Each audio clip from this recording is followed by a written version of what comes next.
We are finally at the MCG, the world famous Melbourne cricket ground, and we're here for a tour. Now, you're not necessarily as excited about this one, are you? Not quite as excited as you. No? Whereas this is a big, big highlight. I've come to Australia for the footy. You for the sights and shopping and more food. The touristy things, I guess. The touristy things. This is quite touristy. But it's 2 weeks before the grand final. This is our last day in Melbourne to start off with. We're off to Sydney next to see the Sydney Swans playing. And then we're back to Melbourne for the grand final. So excited. The world famous MCG. Let's go on the tour, shall we?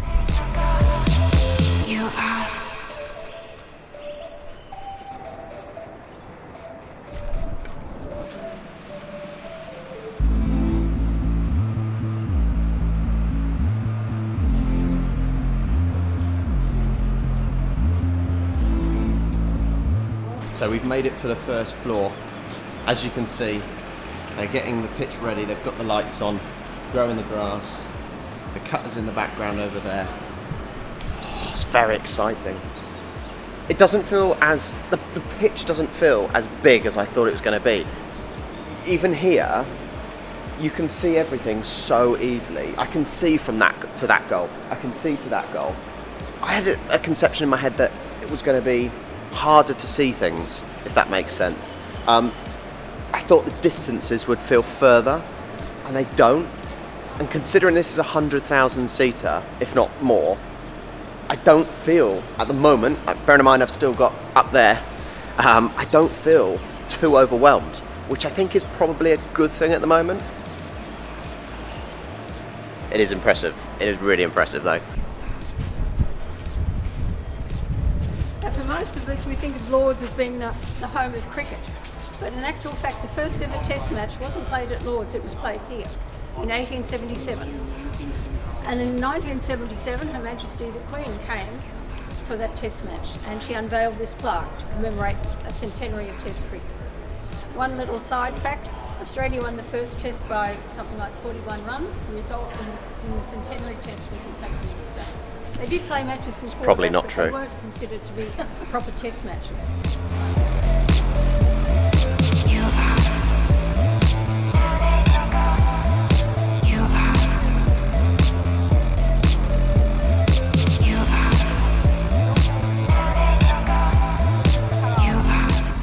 It was moved, had to move several times because the city was developing, particularly after gold was found in 1851. We had a boom town. So the governor of the day, Lieutenant Governor, granted the cricket club a lease on this land, and that lease has been renewed over time.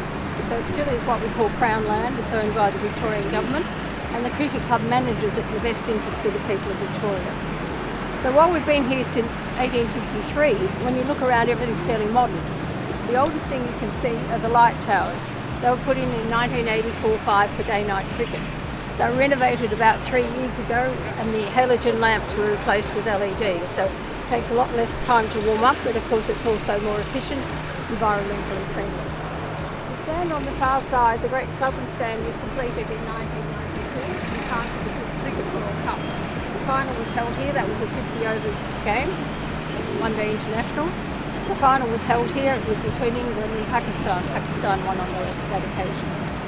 And then on this side, we had 3 stands that were replaced between 2003 and 2006 for the Commonwealth Games. Okay. Melbourne hosted the 2006 Commonwealth Games, and the MCG was used as the main stadium. So the athletics track was put in, as well as the opening and closing ceremonies. And that repeated what had happened 50 years earlier for the 1956 Olympics. When Melbourne hosted those, this was the main stadium. So we're in the change rooms now. They've got their private meeting room, whatever room this is, coach's room, and then obviously the big change room. I wonder what noise the players can hear, because you've got the terrace above them. What sort of loud noise when there's 100,000+ people in here? I'd like to find out.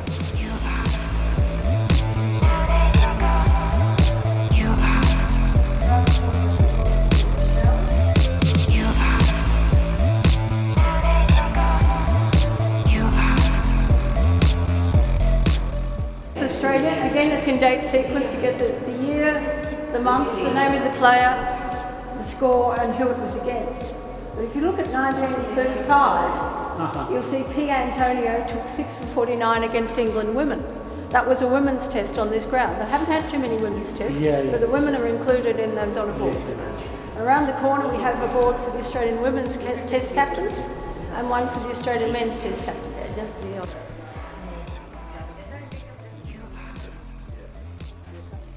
And at the end of the play they come down here. And there's only one of these, so it's shared between the two teams. I think it's usually winners first. It seems to be the pattern I've observed. So they'll come in here, answer questions from the press, and then the other teams who are presenting news will come in. They usually have their own backdrop with their sponsors behind. This is for the AFL finals. They've moved it out of the way. We normally don't have these curtains. Maybe they've had to put them in for echoes. This acoustic material on the wall was supposed to address that, but it's the first time I've seen these heavy curtains in, so it might be a sound thing. So quite an interesting room. I always think it's more interesting for the losing team because they have to justify what went wrong. With the winning team, they don't have to say much at all. They just smile. They're okay. No problems. All right, so we'll continue back up.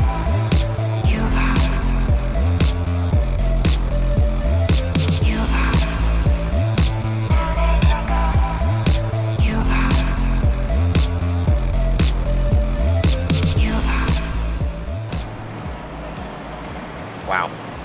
We're on the top tier at the moment and the view is incredible. Just imagine sitting here watching the football. The views are incredible. You can see everything. I was under the impression that you sit all the way at the back and you can't see the players, but I can clearly see everything that is happening down the other end. Just incredible views. Honestly, incredible views. And I'm hoping that on Saturday, when I watch the Sydney-Collingwood game, that we'll have views as good as this as well, but it's so impressive. What are your impressions so far? It's actually really nice. It's really big. It's very spacious, isn't it? Yeah. Everything, the changing rooms, for example, are really spacious. I was going to say, I've been in the changing rooms at St Mary's. At Southampton, it's so football. much bigger here. And we'll walk past that. But on the wall you can see the heights that won gold medals, again in the 56 Olympics and the 2006 Commonwealth Games. The orange of the women's heights, green is the men's. Now the next Commonwealth Games, the last one's just finished in Birmingham, the next one will be held in Victoria, but they're going to have it in regional cities. There is talk of having the opening ceremony here. So we won't have events such as this on this ground this time. Yeah, like the Geelong. Yeah, Geelong, Ballarat, Bendigo, some of the big regional towns will get the sports. Our busiest day is usually AFL Grand Final Day, which is coming up usually the last Saturday in September. Sometimes it has to be moved. But this is the scene on Grand Final Day in years gone by, before this structure was built. So these three stands were replaced with this. And this is higher than the southern stand, that's why we have the problem with the overshadowing. Sorry to interrupt this video, but if you're liking it and enjoying the video, please like and subscribe. It really helps the channel. And then we have the Melbourne Cricket Club Library, which was established back in the 1870s. It is for the members, but it's also used by journalists or people writing about sport. Now 18 teams in our Premier competition. There are only 16 here because this was commissioned in 2003 when this stand was built. It starts with the oldest club, the Melbourne Football Club, founded in 1858. A section of the cricket club, and also heavily involved in the development of the rules. The Geelong, Carlton, Secure, so it goes. And there's no one player depicted, it's like a team player, as attributes of different players from that team. This team's going to be winning the grand final this year. How cool is this? So all these pictures are the original from the player cards that used to be created, and there's individual players from so many different teams. Look at all these. And these were the original pictures they used to make the cards. These rooms are where you'll get the radio presenters.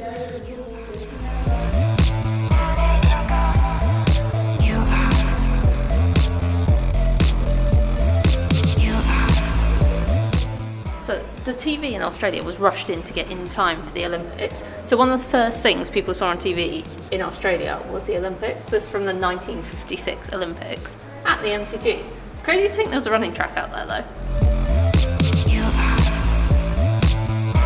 About it in cricket season, they're looking straight down the pitch. If it's any other sport, like any of the football codes, they can see all the patterns of play. Average members like myself can sit here if we get here early enough, because these seats are very good seats, so it's in demand. People with mobility aids can come straight up in the lift, and there's always room for a companion. This is the long room. It's a members bar and lounge, and we have taken the name from the long room at Lord's. The one at Lord's is on the ground level, however, and the players actually walk through it to go up to the ground. Can't do that. We have portraits of some of the previous officers there in current. Top left corner, Dean Johnson, who's an Australian cricket captain. This big portrait here, Hugh Trumbull, who was a spin bowler for Australia and took 2 Test hat-tricks on this ground. After he retired from cricket, he was secretary of the club for many years, 1911 to 1938. Current president is Michael Heppel, he's the current president. The one above is the immediate past president. He was a footballer for the I remember. These pictures are so important. So this is what was here before the MCG, and it's behind glass because of how important they are. And these are the only real records of what it looked like before all this.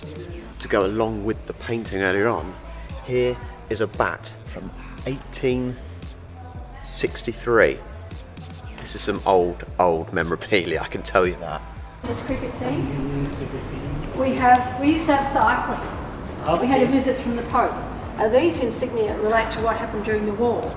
It was shut down for the war effort in the Pacific, and we had US Marines stationed here, as well as our Air Force, the RAAF. And then we have football. And this is Tom Wills, that I mentioned earlier, went to the rugby school, was a cricketer, and came back and wrote to the newspapers about developing a game of our own. The Olympics, this is Betty Cuthbert, 19-year-old from Sydney who won 3 sprint events on this ground. This is bronze, I think, no? What is this? I think it's bronze. Bronze, maybe bronze. Bronze. She was injured for the Rome Games in '60, but in Tokyo '64 she won another gold medal. Yeah. The Ashes urn, bigger than the actual Ashes urn. These are his first class scores on this ground. So it's Sheffield Shield, which is the interstate competition, 4 test matches, and the highest is 357.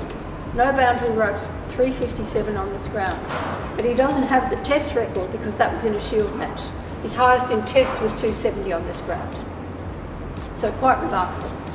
This panel relates to the sporting sections of the club. Apart from being a cricket club, it has the football club as a sporting section. It also has a tennis section, a lawn bowls section, a baseball section. So it goes. So if you're still an active sports person, you can represent the club. And we have women's sections in all of those. And then this panel relates as the relationship with the football club, which is the sporting section of it. On the other side we have, and this depicts some of the people who've made their name on this ground between 1853 and 2003. So it's a 15-year time shift from those panels. There's a lot more people. It's mainly cricketers across the top, footballers across the bottom, and some club events in the middle. And every person is named within this legend below.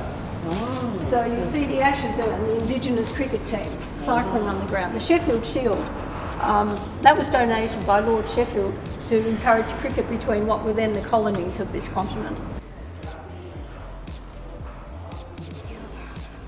So that is our tour of the MCG done. It took about an hour and 15, and it's incredible to see, especially what it used to be and what it has now become. The 100,000 seater stadium, what it is now, compared to, well, not that before. Nothing really, little pavilion. What did you most enjoy about it?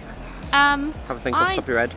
Off the top of my head, I think the best thing, she knew so much that I feel like information overload. I really liked seeing like the history of all the pictures of it getting newer and newer and all the developments they've done, because actually I think that was really good.